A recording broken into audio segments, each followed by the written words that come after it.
Okay, so now we have that beam, the set of beams that are all put together. And so what we want to do is actually come here and create a rectangle that we can offset so we can create the top part of the trellis for so it could support kind of another pattern on top. So let's go ahead and create a bounding box around it. So let's go ahead once again to box, and we'll take all those beams, plug them right in. And so what we want to do is we want to take this box that we just created, and we want to deconstruct it just so we can select the top plane here and use that as our jumping off point for creating the curve that we can now then offset. So let's deconstruct the B-rep, and this is going to give us the ability to take this box and basically explode it into the different faces, edges, and vertices. And I can go ahead and hide this box, and you'll see that we have 6 faces, we have 12 edges, and we have 8 vertices. And so let's go ahead and select one of the faces. And the way to do that is we go to list item. So let's go to list item. And list item will give you the ability to pick just one of those faces. So let's plug in and see which face it's gonna pick. Now I'm gonna take this one and hide it. So then I can see which one of the faces I'm selecting, because if I keep it previewed, then it's a little bit tricky to see, which one it is that I'm selecting. So I'm going to go ahead and unpreview it, and the list, so the 6 faces, it's only going to pick one, and the index of 0, it actually picks this back one. So if I were to come here and pick a slider and make, let's say, a slider of 3, we can actually sift through all of the different planes until we get the one that we want. So we want the top one, and that's the 4th one if we have the list arranged the way that it is originally.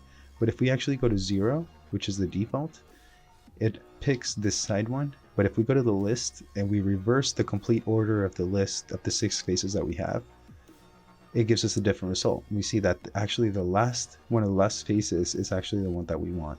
So if we reverse it, we leave it at 0, we don't even need a slider because we have selected the one that we wanted. Now that's extracted from this rectangle here. And so every time this extrusion moves up, this box that surrounds that entire structure is going to also adjust. So that's what's nice about doing a script like this, is that everything will adjust accordingly. And so let's go ahead and unpreview that again, see that we have selected that surface. And what we could do is now offset that curve to the outside, and we could go to B-rep edges. Let's see, B-rep edges. We can go here to B-rep edges and see that if we plug that in, it'll give us the outside line, but we don't really need it, because if we go ahead and just offset it the way it is, it'll actually extract that lines from that surface anyway. And so there we have that line offset to the outside, and we'll give it a range of 0.36. So that'll give me the ability to go from no overhang to 36-inch overhang.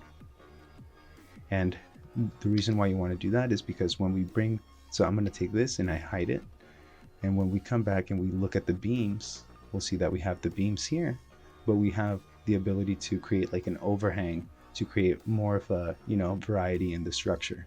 And then here on top we can create the rest of the trellis. And so that's going to be the next step, is taking this and extruding it. But let's make sure we go to a boundary surface here. So we go boundary surfaces, and what that does is it'll create a surface around that polyline that we offset. And now we can use that to extrude. So we'll plug that into the base, and we'll go Z in the Z direction. We're going to extrude, and we can say 0 to 12. So that'll be the structure is from 0 to 12, and we can go ahead and hide the rest of the stuff. And we see here that we have a perfect solid on the outside that now we can go ahead and do some contours to create the rest of the remainder of the structure.